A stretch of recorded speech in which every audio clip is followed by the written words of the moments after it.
I'm going to introduce myself and I'm going to also introduce Brian. I'm Janine, I'm his co-host. I'll be regulating the chat. And if you didn't get the slideshow, I'll be posting that again in a minute for you. But I taught two of Brian's children for 2 years each. And I also, our sons played ball hockey together, so I know him quite well. And he loves to be creative and present technology. He has worked in our district as a tech helping teacher, which is Abbotsford, and he also works for Abbotsford Virtual School. And I've got a lot from him, especially this past spring when we were online school. I got some ideas from him, and he's loves to just help other people and teach this technology. So be ready to learn tons of things about Spark. I'll let it over to him. All right, great. Thank you so much, Janine. Thank you so much for the kind welcome. And it is a pleasure of mine to be here today and be able to share my learning over a number of years about Adobe Spark with you and some of the background therein. On the screen, is everybody able to see my slides right now? Is that working for you, Janine? Alrighty, I'm going to be recording our session for posterity and as a resource for yourself and others later that I can share with you if you would like. But I'll put the link to that in the slides here so that we can see that. If you're not comfortable having your face on the screen, then you can turn off your camera, but I would like you to turn your camera on so I can see who is there and see Muriel's reactions when I say things, right? So she's smiling right now. I like that about video conferencing. So thanks for turning your cameras on. Great to see you. All right, my name's Brian Carpenter, as Janine said, and here's the link right here. And Janine, if you could paste that again, you did it in the chat. So you can go and click on that link in the chat or copy that and go to a browser tab and open that. You can have my slides right there. So all of the content that I've got in here. Alrighty, I'd like to do our Indigenous land acknowledgement. Would like to acknowledge the shared traditional ancestral territory of the Sumas First Nation and Matsqui First Nation. These two First Nations are part of the Stolo Nation. The Stolo people are the people of the river. The Stolo people have lived in the Fraser Valley for 10,000 years. It is for this reason that we acknowledge the traditional territory in which we reside right now. That's Janine and myself, and you are from other places. If we look at the First Nations map, if you click on this picture in the slides, you can get to the website this comes from, so you can go to where you are and be able to see the First Nations that are around you. We are down here in the bottom right corner where it says Sumas First Nation and Matsqui First Nation. That's there. All right, norms for our meeting today. Please mute your microphone unless you'd like to ask a question. That'll just help keep the room noise down. Turn your camera on if you feel comfortable. Ask your questions in the chat at any time. Janine is monitoring the chat, so that is fantastic. In the chat right now, if I can get you to go and find the chat and type in where you are from, just so I can have an idea who is coming from where, that'd be great. I am recording right now, so we will be able to look at this later. And thanks for being here this afternoon. It's a pleasure to be with you. If you need the link for the slides, you can see them in the chat or at the top of the screen behind me on the wallpaper. All right, so as a technology teacher, I teach technology and I really like tools. Love tools. One of my favorite stores is Home Depot, and I go there because of tools. But we don't go to Home Depot to buy tools because of tools. We go there to buy tools so we can make things. We buy paint brushes and drills and hammers and saws so that we can make things. And so I'm talking to you today about a set of tools, two tools specifically from Adobe Spark, Post and Pages, and how we can learn about the technical parts of those. But the bigger part of it is about why we're using those and how we can use them to be creative. There's many tools that we can use to get at the same things that we're going to do today. Lots of various different tools that are available to us. But these ones that I'm going to share with you today, I'll get to in a moment of why these are special to me. But before that, I'd like you to grab a piece of paper for yourself, and we're going to write down a couple of notes on a notebook or a piece of paper that you can keep in mind for later in our workshop when we go to make something. The question is, do you call yourself a creative person? What does that mean to be creative? Are you a creative person? Yes or no? Yes, I'm a creative person, or no, I don't think I'm a creative person. And, you know, be honest with yourself, because you got to live with yourself, right? So I'll tell you my story about me not being creative in a few minutes. The next thing is, how are you creative? What do you do that is creative? How do you create things? What do you create things with? We're going to watch a video right now by John Spencer, who is the author of a book called Launch, which is about the design thinking process and how we can apply design thinking in our education with students and teach them how to use design thinking to develop and create. So let's watch this video for a moment.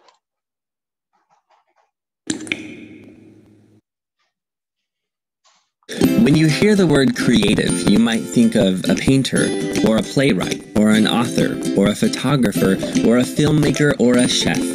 In other words, you might think of people who make things. I think it's what we mean when we use a label like creative type. But there's no such thing as creative type. We are all creative, every one of us. We just need a bigger definition of creativity. Yes, creativity involves making things, but it can also mean mashing up ideas in innovative ways. It can mean thinking differently about data and finding unique solutions to practical problems. It can mean hacking systems and tweaking things in unusual ways. It can mean exploring ideas and navigating information until you become an expert curator. It can mean designing systems that empower the creative work of others. It can mean creating change in the world by speaking truth and leading movements and interacting with people. See, each of these creative approaches shape our world in profound ways. And the more we see the creativity all around us, the more we are able to appreciate the creativity inside ourselves.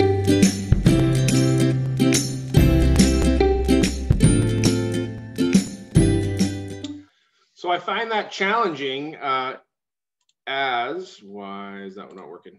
Why am I not full screen? Anyhow, I'll figure that out. My ideas about creativity growing up were that you had to be a fine artist or a dancer or a musician. And going through high school, I ran into this where I discovered that I wasn't musically inclined. I can play any kind of music that's been recorded, but I can't make music. I make a lot of noise, and I can do that creatively, but it doesn't sound very good. And so I found that at one point when I was in high school at my church youth group, I wanted to play the guitar so badly, but then I found out that something I was good at and creative at was doing some computer stuff. And that's where I've gotten to today. And I believe that I am a creative. I enjoy making lots of things through digital means. Give me a paintbrush, it's not going to be pretty, but give me a computer and I think I can make some pretty nifty stuff in a real hurry. So that's a bit about my background about creativity. Make sure you've got some things jotted down for yourselves about areas of creativity that you find yourself in. It could be as simple as being a leader. Leadership, you need to be creative.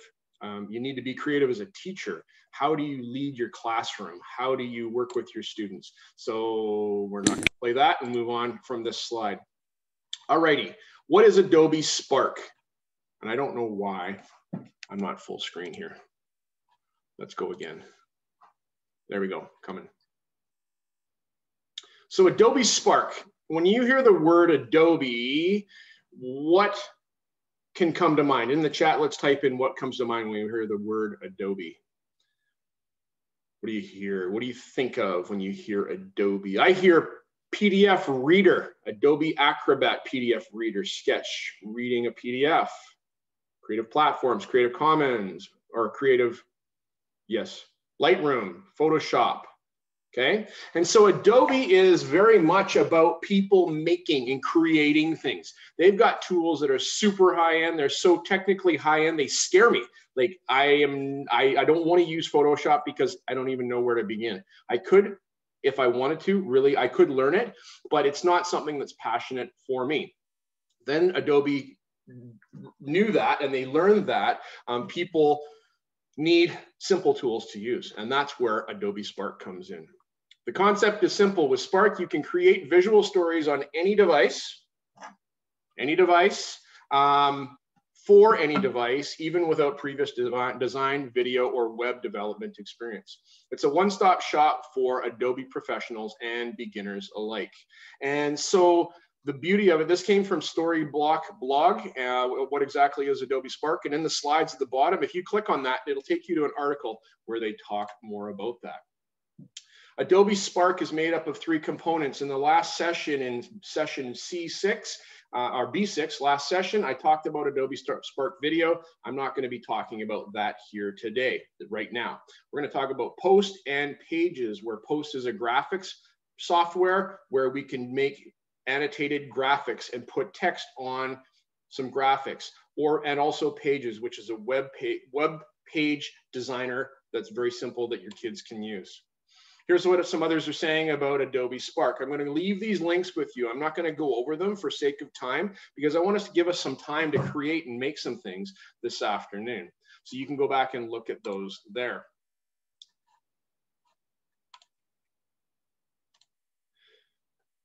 We can access Adobe Spark by going to through a web browser, simply to a web page. We're not going to do this right now. We're going to get into that in a moment. But through simply going to spark.adobe.com, we can sign in with our Google accounts, which is the easiest way to go to be able to access their services.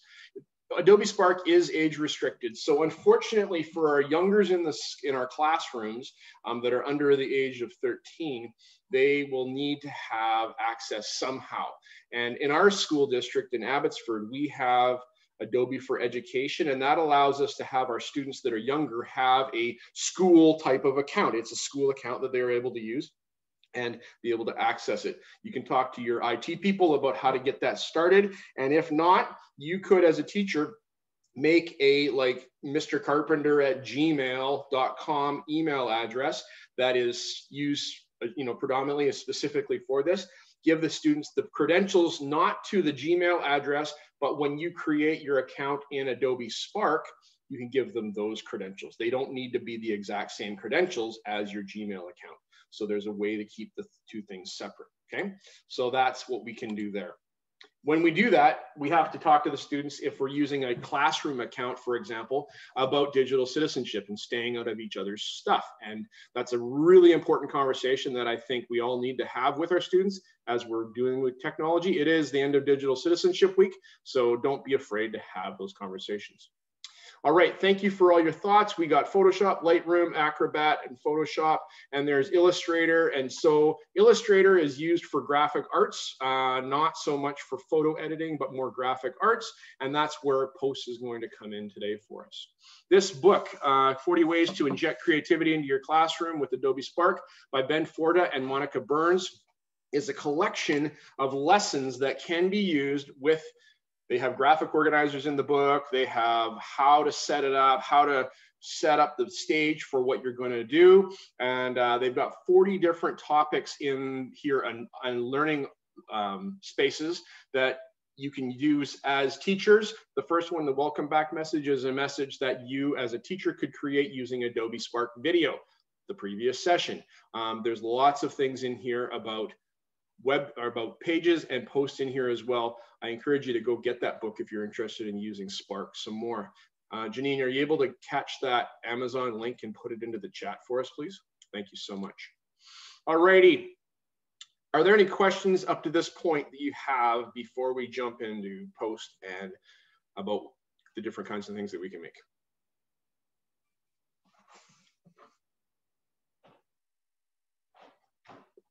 Okay, in the chat, I would like you to answer between 1 and 5. 1 being I'm a novice and rookie and have very little understanding of what we're going to be talking about today, and 5, I'm an expert.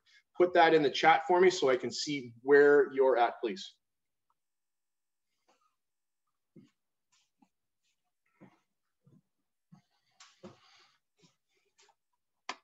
Ooh, we got some experts in this room today, Janine.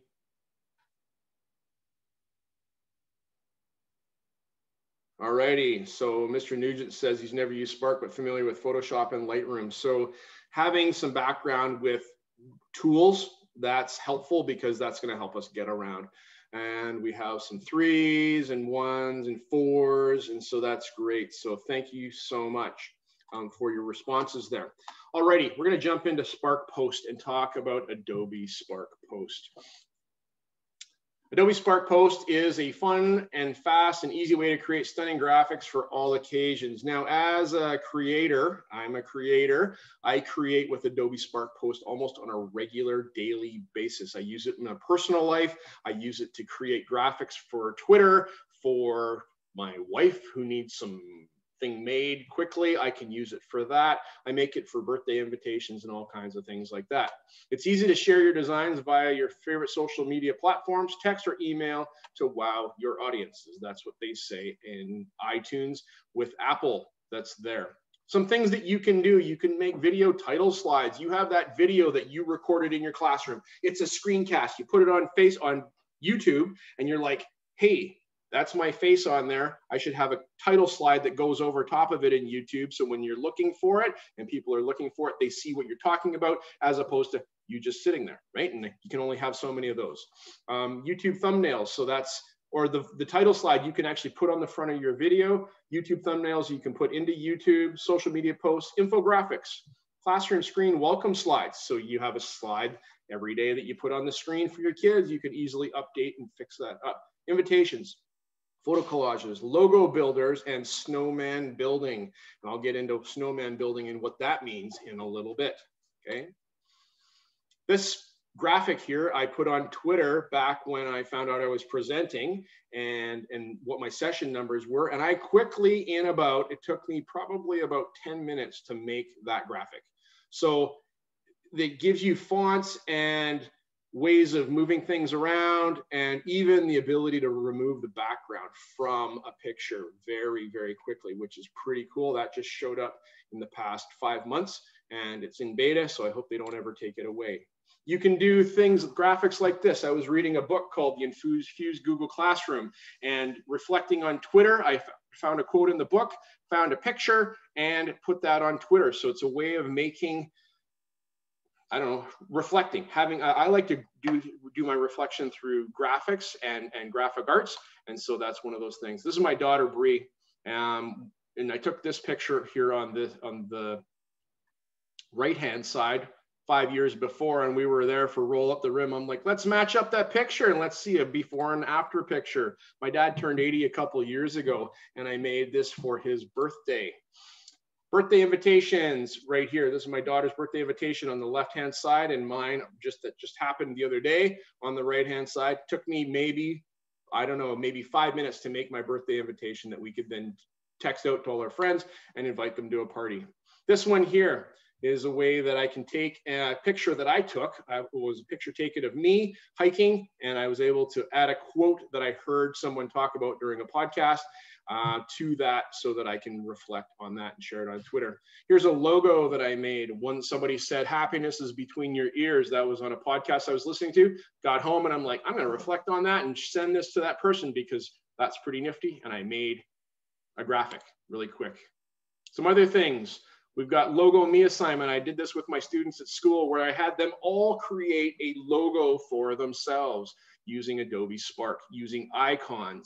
We're using icons and text in different ways that we can have them make logos for themselves. I taught them how they can take the background out of that logo with making a transparent background that they can use in other works and things that they can do. So here's this task that I came up with. It's called Sitting on a Rock, and I'm sitting on a big rock. This is up near the Coquihalla Summit. This picture was taken on September 8th when my friends and my wife and I went hiking, and I sat on this rock. My buddy's like, I'm going to take this epic picture, and it is an epic picture because of the view and what it means. I had the students take and download this picture to their computers, and within Adobe Spark, through all these steps that I'm not going to go through right now, I had the students demonstrate how they could take an image, import an image from the iPad into Adobe Spark. So teaching them how to move files around is a really important digital literacy thing. How to remove the background from a picture in Adobe Spark. How to use a previous Adobe Spark creation, like their logo, in a post for this Adobe Spark. So this is the picture they started off with that I gave them. And they ended up with something that looks like this. And I got my student Matt, who wasn't there with me that day, looks like he's there with me that day. So imagine if you had, you're talking about something in social studies, talking about a great war, or you're talking about an event that happened in history, and it's like, okay, students, pretend you were there. What would it be like to be standing in that crowd right there, and describe, either language arts or social studies, your experience that you would have. Over here on the left-hand side of the picture, we see Matt's logo that he made in the Logo Me exercise. So he made that logo, and I get them to make artifacts and things that they can use in different places, okay? Here's another one. This is Madison, and she's like super tall, and there's her logo that she put on it there, okay?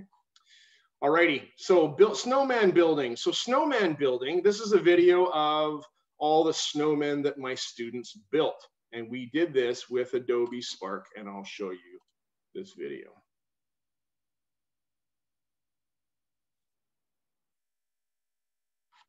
So basically I don't know why the sound's not working, but that's okay. Basically through here, I had them go find a background scene, in the background, and then through using icons in Adobe Spark Post, they created their snowman out of a series of circles and buttons and twigs that they could find in the icon library that they can change color. Talks about layering and how we layer objects on top of one another in a graphic, like in, well, how we can layer things and changing the colors and layout and things like that. So they enjoyed that project. That was a project that I did with them that they enjoyed doing.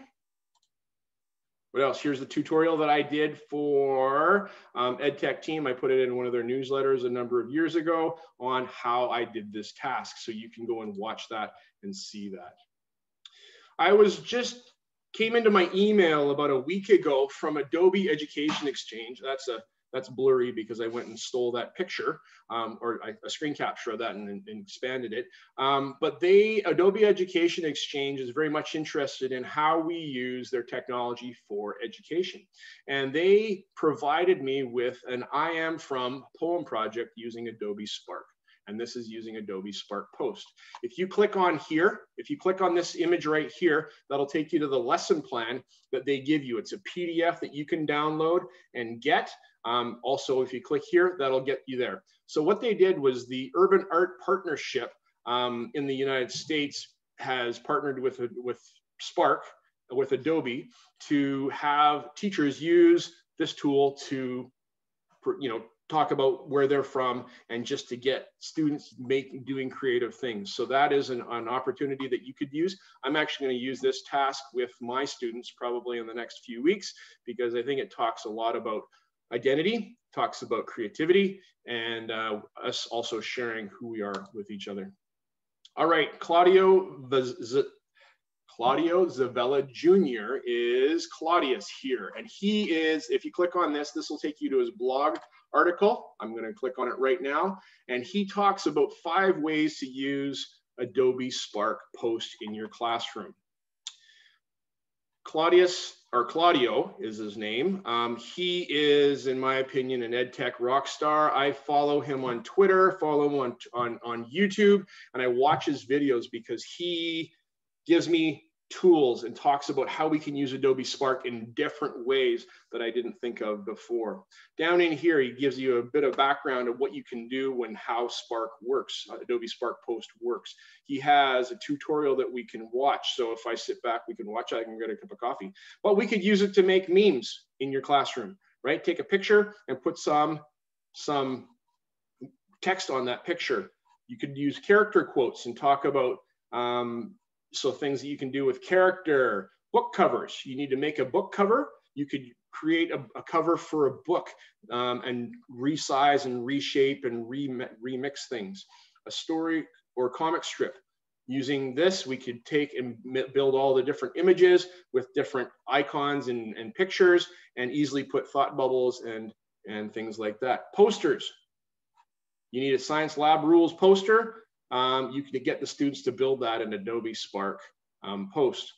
So there's lots of things that you could do there.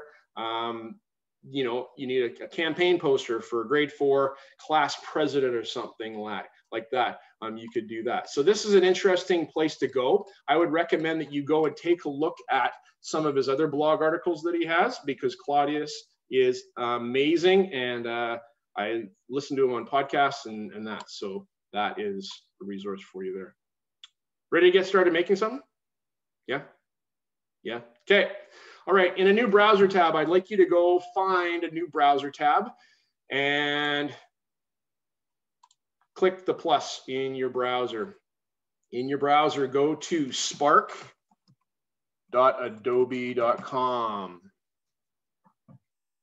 Spark.adobe.com. It'll probably log me in because I was just there a moment ago.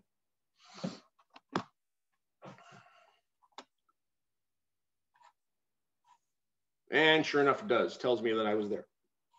But you probably weren't there unless you've been here before. Okay, I'm going to log myself out so I can walk you through from the beginning.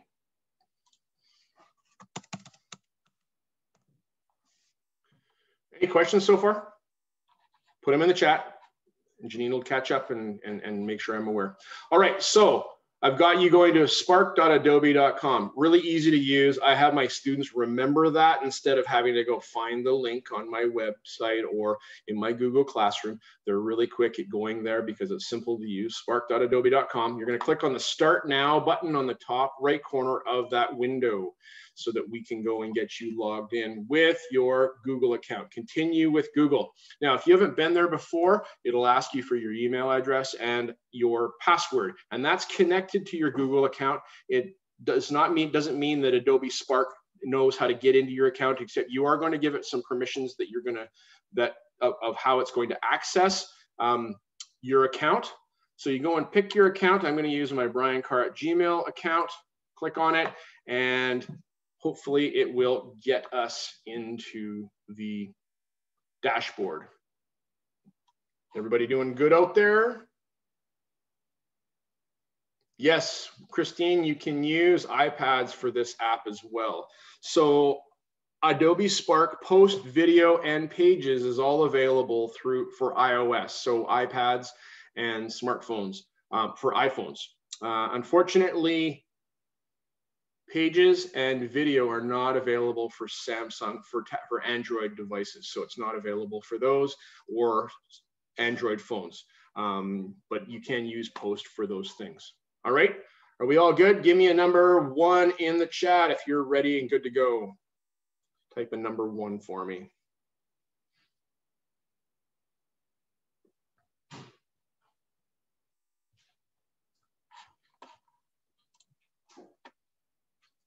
I've got a video down in the slides over here for how to sign in if you need to go back and review that.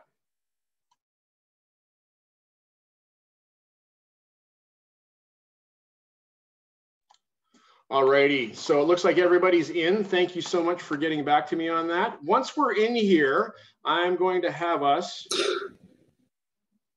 go to the plus on the top left corner of this window. Okay, so we're going to click on the plus up here. So you have your Spark SP at the top that's red and black, and just below that is the plus. So click on the plus, that's going to pop up a number of choices. This is in the web browser, is all 3 web apps in one place. So everything's together in one spot. On your mobile devices, there are 3 different apps that you need. You need each of them in order to be able to do the different parts, okay? So for now, we're going to go down to the bottom to custom size graphic.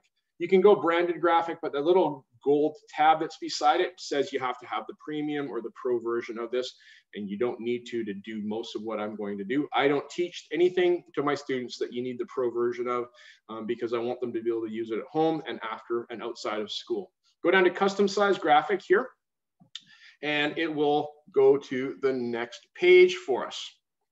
I'm going to have us, what did I want us to do? We're going to go to the popular tab and then choose square and press the next button. So we're going to go to our sizes of here. Comes into as a custom size, so you can change the dimensions of it so that it actually fits whatever you're trying to do in real life, or you can use these templates, and this is a 1-to-1 square ratio, and it's doesn't matter that it's small or big. It allows you to do the exact same thing. So I'm going to click on square and press next. It'll bring us into the editor. Okay. You may get a tutorial that pops up called Get Started, and you have the option to walk through. It'll show you what you can do with the app if you like. There's also a button there that says, you know, don't show this to me again because I saw it once or 8 times already, and you can bypass that. All right, the browser. So in here we have our little SP in the top left corner. That'll take you back to your dashboard. It takes you out and out to your dashboard. That's there. You have your projects, and this is the project name. Click on the project name there and rename it something useful. I have so many posts that are called my posts that it's not actually useful to have names on things like that. So I'm going to call this one MyPITA. PITA, come on, P-I-T-A. Can't spell. Public spelling is the worst. MyPITA. October 23. Okay, so I'm going to give it a name so that when I'm back out in my dashboard, I can actually find something that I'm looking for. Going across the top, you have your undo and redo buttons. Those are handy so you can go backwards and forwards. You have this button in the top right-hand corner where we can share, we can collaborate our Spark posts with other people. So if you've got a partner or a colleague you want to work with, where students can share their posts with one another, they can collaboratively work on a graphic together. There's the download, and then there's the share button. We won't worry about those right now. We have our square workspace here. What did I ask us to do? So we can do that. There's the publish icons. I'll show you how those in a second. Here's what I would like you to do. Here's the challenge. Challenge is to create a square graphic with a statement about your creativity, a background image, and an icon. Add the words hashtag MyPITA 2020 somewhere on the graphic, and share and publish the link and add it to the form down here below. Okay, can we do that? Think so? Not hard, right? It's not hard. So let's jump over here and we're going to find a graphic. The question was, we need to, about our creativity, using something about our creativity. So in order to look for graphics and things, here on the right-hand side, we have a number of different templates that could be useful for us to remix and remash as our own, okay? It gives you some ideas about things that you could do with different icons and spaces and things like that. Looking at that, that's really good. I look at other people's work all the time to get some background as to what I'm going to do. For us today, I would like us to go up to the top. We can search for those templates and play with that. I'll let you do that on your own. But for now, we're going to press add, and we're going to add a photo. We can add 4 different things to this. We can add text to our graphic. We can add photos to our graphic, which is pictures. We can add icons to our graphic, which are icons, and then logo. When you click on logo, you have to have the pro version so that you can change your logo. That's like the little watermark that shows up in the bottom right corner of all Adobe Spark posts when you make those things. About that logo on the bottom, if I click on that, I can remove that once. Click on it, it'll remove it once. And sorry about my cat in the background. Can you guys hear him? You can remove it once. It's going to give you all the pricing information and say, hey, you can make this go away forever by paying some money. This is the starter plan here, individually, personally. Oh, 14-day free trial with the individual plan, or otherwise it's $10 a month. For myself, that's almost worth it, but not that worth it, because I can do this one step to get rid of it. That brings it up in a new tab for me. It might be a little X in the top right corner. Just get rid of that. And that icon should be gone from the bottom corner, okay? We can change the background. When I had my students doing their logos, we changed the background to a different color so that they could build their logos just on blank space. But for us, we're gonna go and add a photo. Now, when we add photos, we can add our own photos to this. So we can go and upload our own photos from our computers to this. We can go find free photos that are on Adobe's space in their library that they have. And then there's a number of different things that you can do here. Google Photos, you can connect to your Google Drive, Dropbox, and so on. I'm going to go search for a free photo right here about creativity. I'm going to type in creative and see what comes up for a picture about creative. Okay. I like to see, I don't know, you can go look for days at photos. I'm going to go and pick the rollers here. These rollers. I'm going to click on the roller picture, and that's going to ask me whether I want to make it the background, the whole canvas space, or floating above it and moving freely. So I'm going to choose pin to background. So I stick it to the back, to the canvas of my post. And it's coming. There we go. So we have all the rollers and the paint, okay?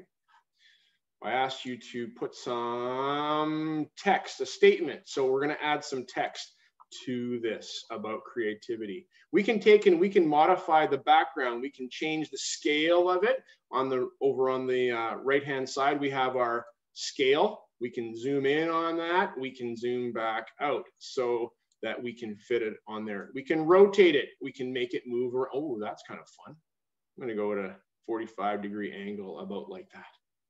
That's kind of fun right in there, something like that, okay? We can flip it left to right. We can flip it upside down as well. We can go and unhinge it from the background so that we can move it freely. Then this feature right here is how I had my students do the sitting on a rock beside me. They took a picture of themselves and removed the background. So that's there. You don't like this picture, you can click replace. It'll take you back to the library. You can go get a different picture, and it typically comes up with the same keyword that you were looking for there, okay? Adding some words, we click the plus and we click on text. Now, with text, you can simply from scratch add your text, and it'll be just straight text, which I use almost all the time. This past summer, they came out with a number of different text templates. Curved text, so you couldn't do this before. Mixed text like this, circle text. I'm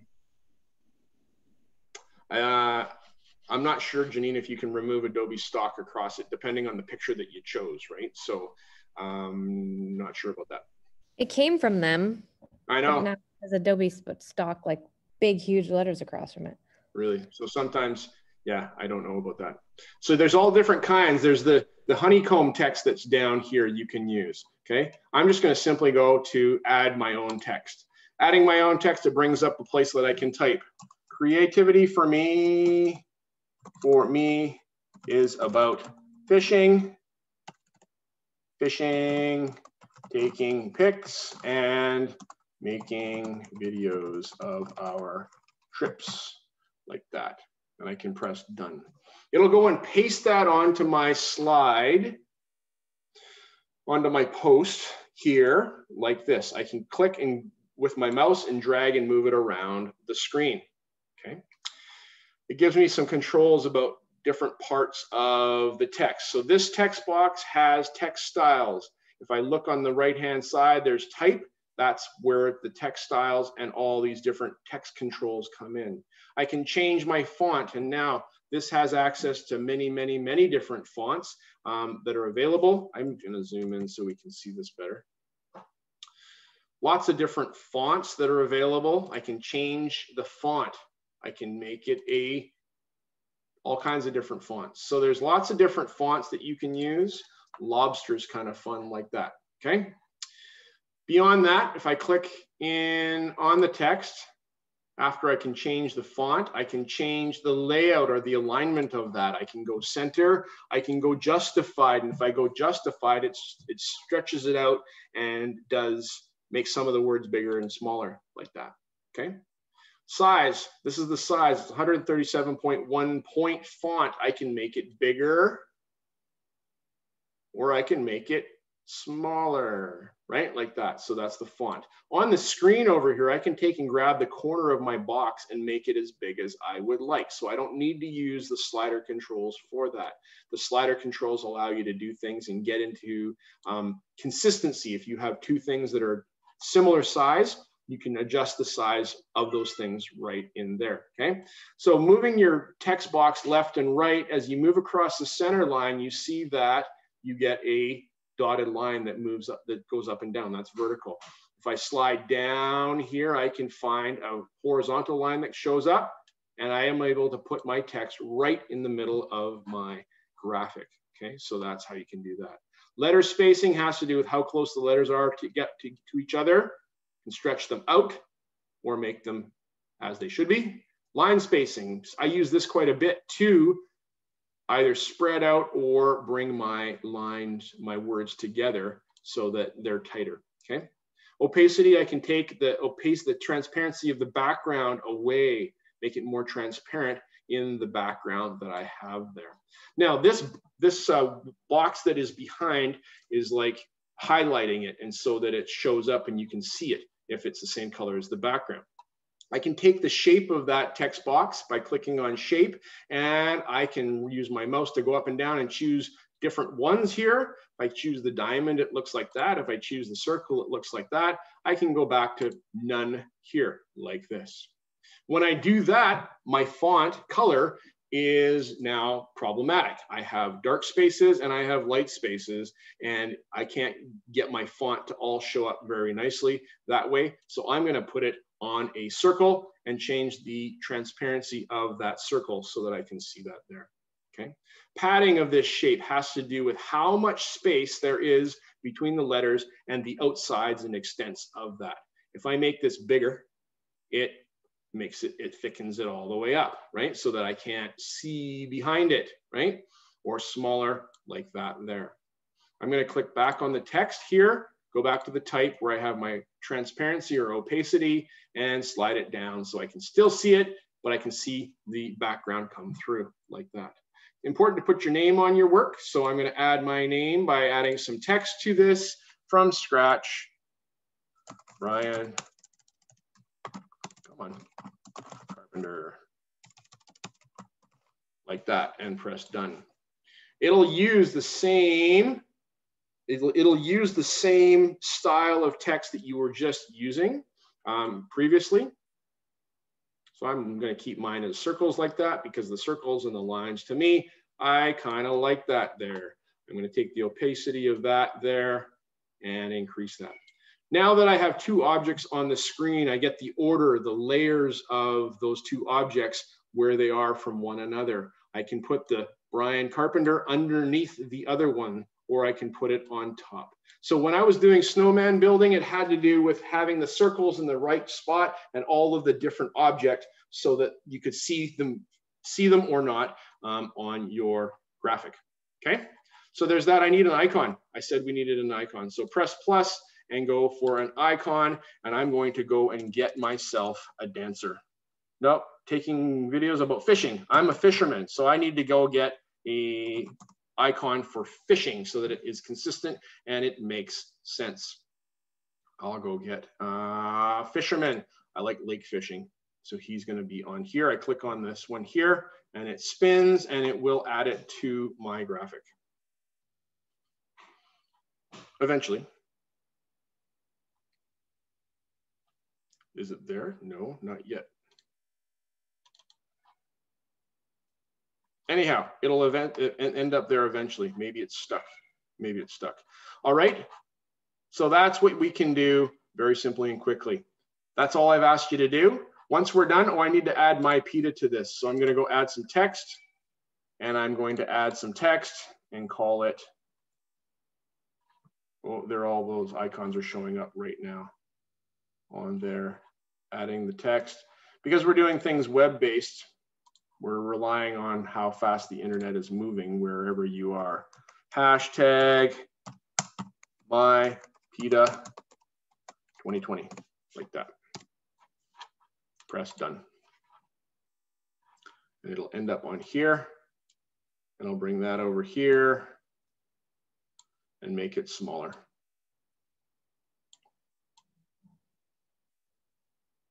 Kind of like that. So this is good for talking about graphic design items with your students, things that you can do. So we have our add button, our templates we can get to, our design. If you are like, oh, I need some creativity, you can go and look at different types of designs, and it'll take and remix what you have on your screen with these different designs that are here. Color talks about color. If I click on color, it gives me my current color scheme that I'm using, and it goes and looks at the graphic or the picture that you have put on here and says, these are suggested colors that you could use. By pressing this one right here, the shuffle, it allows you to shuffle between the colors that are in your color palette. So there's lots you could talk about color and form and graphic design items in here. So there's that. And then down below, we have our layout. We can go and have it simply a simple layout, or we can have different collages, and there's lots of things you can do with collages and the space that's in here, either putting pictures in these different things or not. You can resize these. So unlike Canva or Canva, which is the other graphics software, you had to pay and have a pro version to be able to resize your pieces of work in there. This way here, you can simply click on the next one, and it will take all those elements that were in it and resize them into the different sizes and proportions that you're looking at. Okay. This guy has the ability to do animations so that the text can come in, fly in, and things like that. I'm not going to get into that now. And libraries is a new feature that I haven't explored, but it's a way of storing storing some of your work. Okay, so there's that. Now that we're done, and I'm going to call this done. Oh, I have to go back to square, so I'm following my own rules here. This is my object. I'm going to get rid of one of those boaters that's there. One of my fishermen. I have too many fishermen on my screen. Whoa, there's a lot of fishermen on my screen because I wasn't patient. I'm going to recolor him really quickly. So he is this color so I can see him. Make him a bit smaller, put him over here. Okay, like that. Now that I'm done, I can do a couple of things to get this out. I like to download my work so that I can use it somewhere. I can actually use it on my computer somewhere, or I could simply press share. If I download, it gives me the choice of downloading as a PNG file, which is one of the file formats, and then JPEG. And understanding the difference between these is, for me, is that PNGs allows you to have a transparent background. So when you're doing logo work and things like that, that has a solid background, not a picture, it says, do you want a solid background or do you want a picture or a transparent background? So that's PNG. Then there's JPEG. I'm just going to download this as a JPEG so that it downloads to my computer. It's going to download. It'll show up in the bottom of my browser, the bottom corner, and end up in my downloads folder eventually. So there it is right there. If I click on it, it'll open in my image viewer, which is over here on this screen, and I can see that I have this JPEG file. Another way to share this is to press the share and publish. When we publish this, I believe it publishes on the Adobe, it does publish on the Adobe server. I can post this either on Facebook, Twitter, Google Classroom straight away, Teams, email it to somebody, or get the link. I'm going to click on get the link, and it's going to create a link for me that I can now put into the Google form that I shared with you. Oh my goodness, maybe my kids are watching movies over here because this is going really slow this afternoon. Okay, I get the link and I can copy that link. There are some options for publishing. I can put it into a category that shows up on the Adobe server or not. I do not need to do any of this. I turn off my name, turn off get noticed so that it doesn't show up, but I'm going to just copy the link as is. Jumping back over to here, I'm going to click on this bit.ly for Sparks We Made. It'll open a Google form. And if you could, I would like you to put in your graphics that you made. Your email address, your name. We were talking about a Spark post image, and then the link for that down here. And may I share it with others? Please, yes or no. Okay, and submit that. That'll show up in my Google form and in my spreadsheet so that I can see if you have something that you made that you want to share. Mr. Nugent, he has made something already. I'm going to jump in here and look at what he has made and share that with you right now. Brian, can you just put that link again, please? Sure thing. Thank you. I'll copy that to the, I'll copy that and put that in the chat. Okay. Come on. Oh my goodness.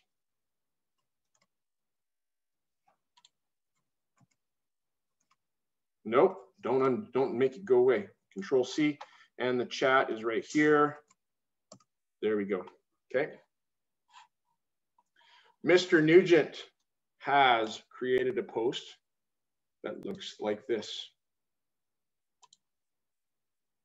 He's got an icon, his quote, and Trevor, thanks so much for you sharing this with us.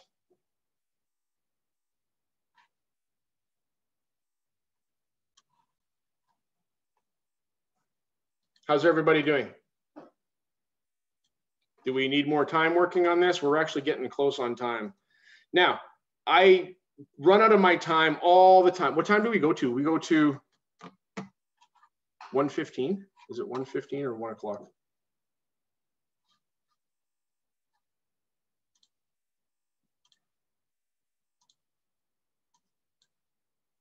2:15. Oh, we still have 25 minutes. I thought we were done at 2. I was like, my goodness, I ran out of time again. So let's take a few minutes and I can answer some of your questions if you have those. And let's go to, I'll give you 4 more minutes to work on this. How's that sound? You don't have to have it done right now. You can have it done, but you don't have to have it done.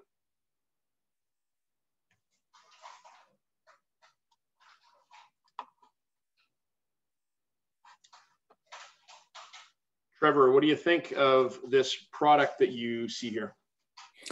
Yeah, it's pretty user-friendly for sure. Nice simplified interface. It's nice. Yeah, I think it'll be good for the kids. Yeah. What grade do you teach? I teach elementary up to grade 6 or 7. We have a few grade 7s, but mostly K to 6. Yeah. Yeah. So it's good for the youngers. I think because it's so simple. Mm-hmm. And so my question, I guess, so we've got Adobe Spark, I know, on our iPads. Is that the one that makes videos? Well, there are three Adobe Sparks. One of them is video, one's posts, and one's pages. So you got to make sure you have the Adobe Spark pages on your iPad. Right. So it'll be a separate app. It's a separate app, yes. Right. Okay. Yeah. Adobe Spark started off as Adobe Voice, which was the video application. And that was only available for iPads up until about 2016. And I remember when they went from the iPads and allowed you to use it on your iPhone, that was like a game changer right there. Huge, huge how that changed, just being able to use it on a different device. Then when they went to web-based like we are now, it just increased it even more. So it's even that much better.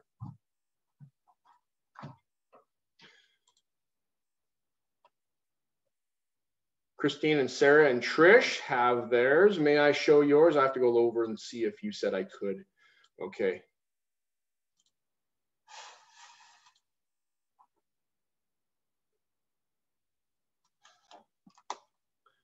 Here's Christine's, or this is Jenny's here. Sorry, Jennifer. So that's her post that she made. And Christine has one here.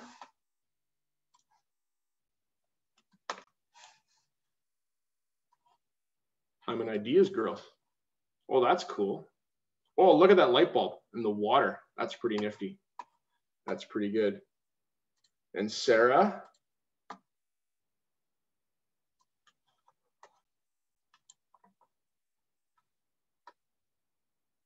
I like colors too. Colors are really good.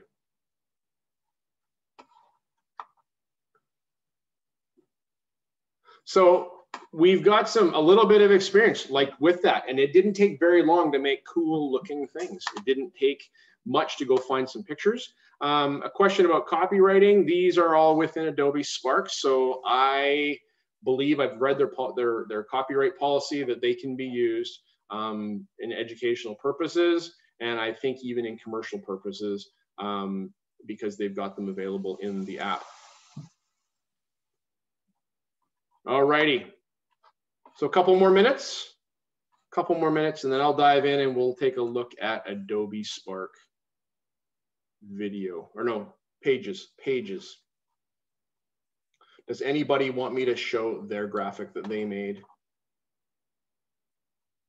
Turn on your mic and say so. Tell me who you are and I'll show it.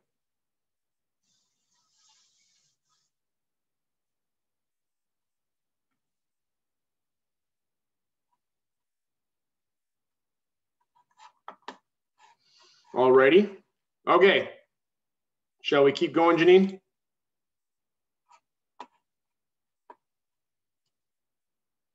All right, let's get going. All right, the next tool in the Adobe Spark suite of tools is called Pages. And by the name, it implies that it's like a web page. You could think of it as Pages, though I guess if you're a Mac person, Pages is more like the word processor, right? And so, but for me, I'm a PC guy, so I don't think that way. Pages allows you to make beautiful gliding web stories, or like web pages. Fluid movements and elegant motion happen almost instantly as you design and create these things, okay? You could use these as a learning log. Have students use Pages as a learning log, as a portfolio, a science report, a learning object repository. Say you have a bunch of learning objects you want to store somewhere, you could make a page and share that link with the students so they can get that. It's a simplified web page. It's not WordPress at all. I've used this as a trip journal that I'm going to show you in a moment here. Claudio Zavella Jr. has 15 ways that you can use Adobe Spark in education. He has one of his posts that has 5 things you can do with Spark Post or Spark Pages in your classroom. Here's an example by one of my students 3 years ago for her element journal for Science 9, and she took and used Adobe Spark Pages and created a web page about iron, all about iron. And opening it up, and once you get into the preview mode, it looks pretty clean and pretty fantastic. So this is a picture of a bridge all about iron, relating to the iron of the bridge. Puts her name on that. And simply scrolling down, we can have headings and text and pictures that are in there. We can have more text, and then there's a button that you can add. So you can add a button that takes you somewhere. By clicking on the button, it opens up a new tab and takes you to a place that she hasn't shared something with me. Well, she took it away because she's gone from our school district now. So that's a thing. So you can have it pointed to some object on the internet. More headings, and then pictures. As you scroll down, you can have these gliding pictures that can have captions on the picture. More headings, collages of pictures, and then even more of these like this, having your sources as buttons, right? So they're there, and yeah, and that's like a web page that she has created. So that is one. A trip journal. We all miss going to Mexico, don't we? I was supposed to go to Mexico in March, right? So let's go look at Mexico pictures, because you know I miss Mexico. And so my wife in 2019, we went to Mexico. And while I was there, on my phone, I made this webpage about our experience and all the things that we did. This is my wife, Wendy. 2018, it was the best date ever. And so simply, I was able to put a picture, some text. I took a screen capture of the maps on my phone and stuck it in there, and then a breakdown of all of our different days. And this is a journal, a log of our trip that I was able to then put on Facebook so people could see. It's another way of seeing places that you've been, things that you've done. And it didn't take very much effort to build all the collages that we had in here.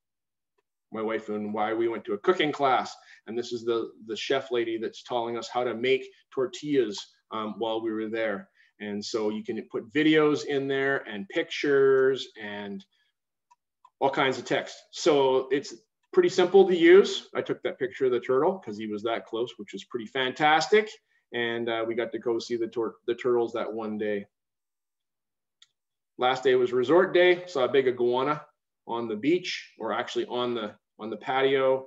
And there we go. And that was that. And so that's a way that you can use something like this personally for a trip journal. So that's a little idea for you.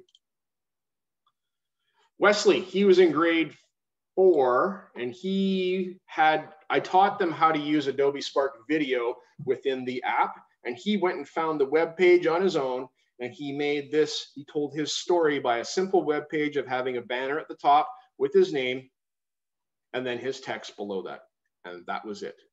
But that looks pretty fantastic, I think. Much different than a Google slide, much different than a Google Doc, right? And in a Google Doc, you could do the same thing, but this is, you know, it doesn't look the same thing, like the same thing. So that might be a good idea for your students to do and tell some stories. Claudio, he had, the first time I had seen anybody present with Adobe Spark page, he was at a conference in New Orleans and he posted the link to his page on Twitter. I went and saw it. And this is how he presented Adobe Spark. He used Adobe Spark pages to talk about Adobe Spark Post. And so he was sharing Post here with us, and pretty cool. Has his picture on the side, talks about who he is, how to get to finding out more about him, his agenda of what he was going to talk about that day. He was using Mentimeter, which is a crowdsourcing tool to get information, and you know, you can do feedback things. He's got examples of doing animations. So how with Adobe Spark Post that we just talked about, how you could do animations, how you could do video snippets and things like that. Talked about photography tips in here. And so this was his Adobe Spark page that he used to present Adobe Spark Post at a conference. And so like I'm doing, I tried this at the last conference I was at, and it was a little, for me, not fluid enough. It wasn't fixed enough. And that's why I went back to my Google Slides. But that is another example of how we could use pages. He's got an article about 5 ways you can use pages in your classroom. And let's go take a look at some of these. It's 2:02, we're doing okay for time. So how you can use it. He talks about what the setup is and what the layout of the screen is as you go. You can use it for photo essays, using it to talk about how you're taking pictures. If you're doing art, how about have the kids take pictures of their art and put it in here under the different headings. You could do that with a Google slide. Yes, you could, but this looks pretty nifty, right? You could have their own pictures as headings that are there. A portfolio, like a portfolio for getting a job, or, you know, as kids are leaving high school. An about me, things about me. 5 things I want to know about you. I want to know your favorite food. I want to know your favorite sports. I want to know your favorite hobbies, and, you know, your favorite parent, right? No, you don't ask that question, but you can, you know, and asking about me questions and having them put that in there with pictures of their family and things like that. Reports, like we had the science report, or journals, having them have like a blog page that they would write on each day. Okay, and they could put the new blog at the very top, which is very easy to do. So those are some ideas for you there. Clicking along, go back to that browser page, and we're going to go back to Spark that was in there, and I'll show you how quick it is. We're going to click on the plus, going back here. Here, I can go here. Now that we're here, in order to get back to the dashboard, we go up to the SP in the top left corner. Clicking on the SP lets us get back to the dashboard. Now the dashboard, it's got a banner at the top because they're advertising. They're talking about new things that are going on in Spark, and it's some advertising things in there. Scrolling down, we have some templates that you could use as a place to get some inspiration and getting started. Your projects are just below that. So you can go back and remix any of your projects that you worked on, okay? So this one right here, this MyPITA Zoom background, that's the background on my video that I made in Spark of a mountain that my wife and friends and I hiked on. And then I just put all the content on top of that and use it as a Zoom background. So if you're in Microsoft Teams, I think you can put your own backgrounds in there. Google Meet, it's coming, but in Zoom, you can use that as a background thing, okay? Let's go to the plus here, click on it, and go to web page. Clicking on web page. It'll load up the editor.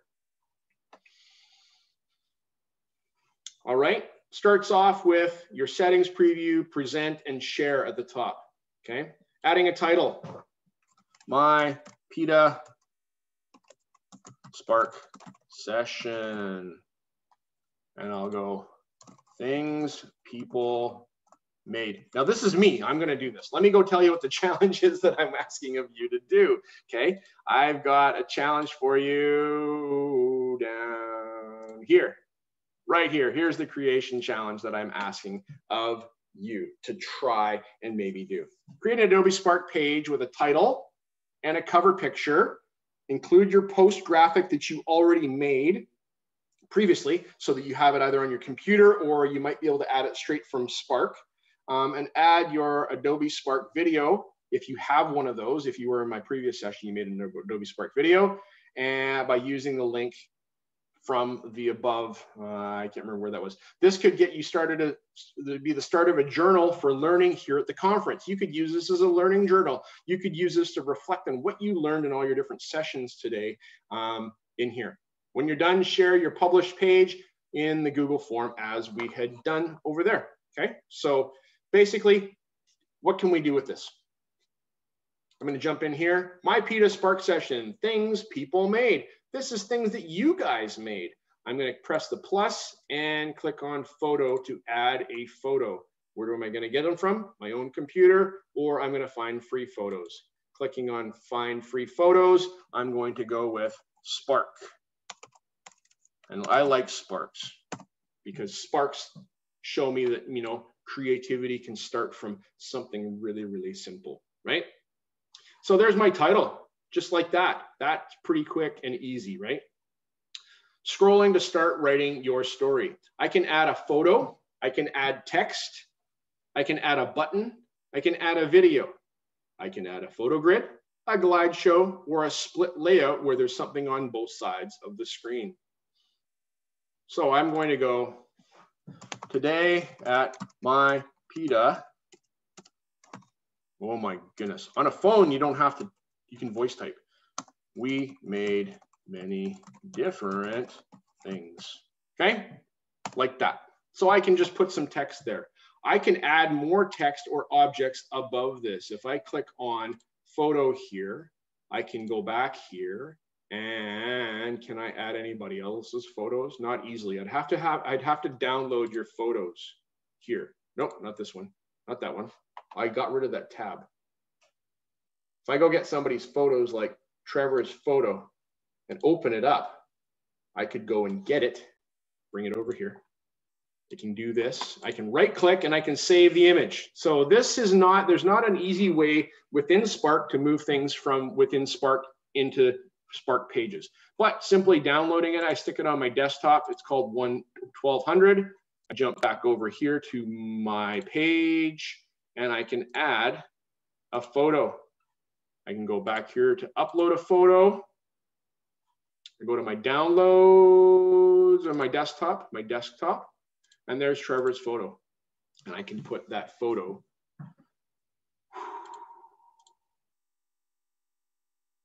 on there. Okay, so I can add all of your work. Anybody that said I'm able to share, I'm gonna go and put all of your pictures on here because that's quite fantastic. There was a presenter that was at a session with me earlier. What was her name? Megan. I'm going to copy the link and I'm going to put her video in here. So if I press the plus, I can add a video. It says you can add from YouTube, Vimeo, or Spark Video, which is pretty good. So I paste the video, the link to the Spark video in there, and it sticks her video right in the Spark. Okay.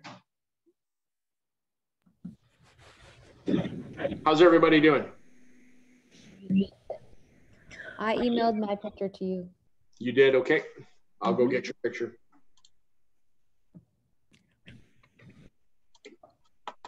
We are 12:09 or 2:09. Yeah, we have 6 minutes. 6 minutes left. If you have any questions, please unmute and just ask Brian right away. That would be awesome. Yeah.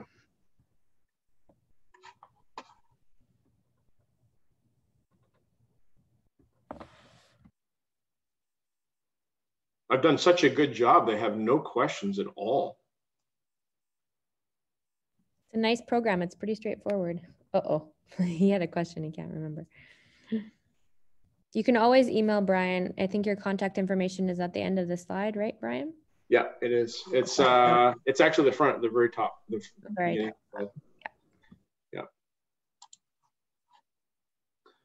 So those are some things we can do. I'm just going to show another couple slides here and say thank you. So where do I learn and get my inspiration to do a lot of the things that I've learned about? I listen to podcasts. And so I go walking every morning, and every day I listen to probably about 45 minutes to an hour of educational technology or educational podcasts where people talk about teacher stories. The first of those is Teachers on Fire that I listen to. My friend Tim Cavey from Surrey. He's a local guy, and he is making a big difference in people's educational thinking. Just by sharing teacher stories, and that's pretty nifty. I was a guest on his podcast at one point. Teach Better, I was a guest on that podcast, and they're out of Ohio and doing great things for education. Check this out as an educational technology podcast. They talk about Adobe Spark and about creating and using different tools, and I learned all kinds of great things from them, and these others through here are really good. The Staff Room podcast is two educators from Ontario, and they have a great show. They talk about relevant teacher things, challenging things. And last week they talked about creativity, and that inspired me to think about how I think about creativity. And I talked to my students about that day about something that I learned on their podcast. So that is each of those. If you click on those, takes you to their webpage. And I want to say thank you to all of you for being here today. And it's been fantastic to be able to share at MyPITA. So thanks to MyPITA for having me. Thanks to my school district. Thank you, Janine, for helping and moderating and learning alongside all of our other guests that were here this afternoon. And yeah, enjoy the rest of the conference. And if you have any questions, my email address is at the very beginning. We can go all the way back up there, and you can email me if you like. Alrighty? There's a special Easter egg on this page, right down here, this collage, the pop art at the bottom, which is my picture. If you click on that, it takes you to one of Claudio's videos about how he taught me how to do that in Adobe Spark Post. So that's a little hiding gem right there. So this slide deck has lots of links all over it. Go to a page and click on the different parts of it to see if there's any links hidden in any of those things. Good? Alrighty, thank you very much. And I will need to get out soon. We are 2:13. I need to leave right at 2:15 because I need to go moderate for John Fast in his session this afternoon. All right. Thanks so much, everybody. Appreciate it. Thanks, Brian. That was great. I will stop recording now. Mm-hmm.